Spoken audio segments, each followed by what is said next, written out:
ይቆጠራል እንደ ፍረዱኝ አባት እንደ ጽድቅ ረፍት ፍረዱኝ አባት ተክሊልን ረስቶ ፍረዱኝ አባት ገዳም መግባት ፍረዱኝ አባት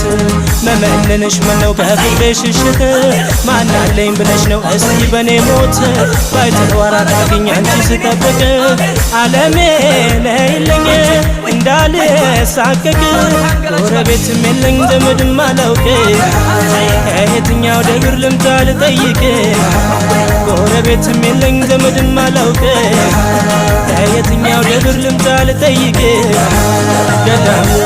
ገዳሙ ገዳሙ ገዳሙ